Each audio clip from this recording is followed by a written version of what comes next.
pour obtenir... On ne part pas à zéro pour chacun des projets. Et dans les délais eux-mêmes, vous allez me permettre ce commentaire-là.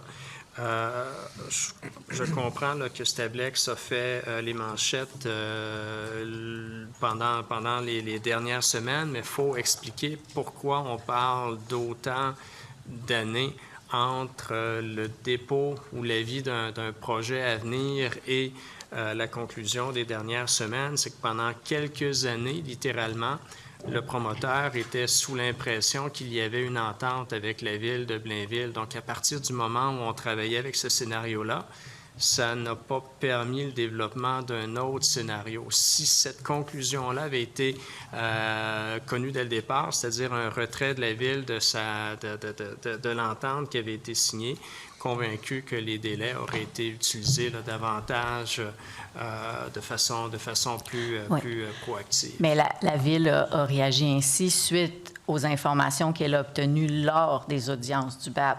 Alors, si au moment que se tient le BAP, il n'y a plus moyen de reculer, c'est un problème. En fait, je ne juge pas la décision de la Ville parce qu'il y avait cette clause de résiliation qui était possible. Je dis juste que pendant de nombreuses années, il y avait c'est peut-être exagéré, pendant quelques années, il y avait cette impression que la recherche d'un site différent n'était pas nécessaire compte tenu de l'entente entre l'entreprise et la Ville. C'est ce qui fait qu'on parle de délais beaucoup plus longs que les délais là, qui s'appliquent normalement. Bien, l'entente a été signée en 2020 seulement et l'avis de projet déposé en 2019. Donc, ça reste qu'au moment que le BAP se fait, il n'y a plus moyen de reculer, là. Il y avait une seule option et déjà, on aurait pu prédire en 2023 qu'on allait finir en bâillon. Il faut distinguer, par contre... Non, c'est-à-dire, si l'entente avait été respectée, il n'y avait pas d'enjeu de part et d'autre. Et encore une fois, il faut distinguer le dépôt officiel du projet du début des discussions. Le début des discussions par l'entreprise date de quelques années auparavant. Donc, c'est réellement un processus qui s'est étalé sur un certain nombre d'années. Et dans l'intervalle, il n'y a aucune autre entreprise qui s'est montrée intéressée à développer cette spécialisation-là, qui est très, très spécifique. Donc, n'ayant pas d'autres alternatives, c'est le site tout indiqué là, dans les circonstances. Ça revient, en fait, je pense très bien qu'en 2023, le sort était déjà scellé. Mais je vais vous amener ailleurs. Il y a eu des échanges lors du psychodrame avec Stablex où on a demandé un BAP générique sur les matières résiduelles dangereuses. Et il y a eu plusieurs échanges ou même des députés de la partie gouvernementale qui ont dit que ce n'était pas nécessaire parce qu'il y avait eu un rapport sur la gestion des résidus ultimes en 2022. Est-ce que vous partagez leur opinion?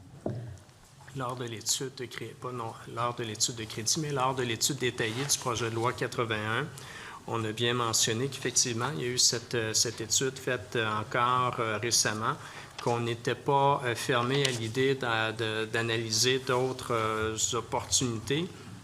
Donc, il n'y a pas de fermeture de la part du gouvernement. Cependant, il faut voir quelle est la plus-value des initiatives qui pourraient être retenues parce qu'il y a plusieurs évaluations qui se font au ministère actuellement au niveau de la gestion des matières résiduelles dangereuses. Donc, on retiendra pas la même, mais plutôt la meilleure formule à terme. Il n'y a pas de fermeture, mais on veut s'assurer de retenir la bonne approche pour être encore plus proactif sur cette question-là, qui a beaucoup évolué là, au cours des dernières années. Est-ce que vous pouvez m'indiquer dans l'état des lieux et la gestion des résidus ultimes, le rapport du BAP de janvier 2022, où on parle de matières résiduelles dangereuses? Comme je vous mentionnais, c'était davantage générique. C'était sur la gestion des matières en particulier, qui peut inclure la gestion des matières davantage dangereuses, mais comme je mentionnais... Oui, bien, en fait, c'est qu'il n'y en a pas de mention des matières résiduelles dangereuses. À partir du moment où on parle de gérer la gestion ultime des déchets, c'est les déchets dans leur ensemble. Et ce que je dis à la collègue et aux collègues... Madame la députée, on va juste lui laisser terminer. Je m'excuse. Ce que je mentionnais, c'est qu'on n'est pas fermé à l'idée de procéder à d'autres évaluations, mais pour le moment, on regarde ce qui est en cours, ce que ça va nous apporter et voir quel serait le bénéfice d'avoir une approche plus spécifique à travers que ce soit un Merci. BAP spécifique La gestion des résidus ultimes n'a pas du tout été traitée dans... les matières résiduelles dangereuses n'ont pas du tout été traitées. Par contre, en 1990, il y a eu une étude de la gestion des déchets des matières dangereuses au Québec. Et je peux vous dire que c'est très, très exhaustif. D'ailleurs, le procédé Stablex était mentionné.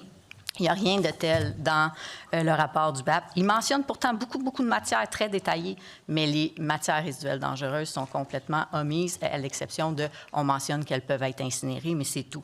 Je l'ai lu, le rapport. Donc, c'est pas du tout exhaustif. On n'a pas fait ce portrait-là. Donc, la demande, elle est encore nécessaire, puisque ça fait 35 ans qu'on a fait ce dernier portrait.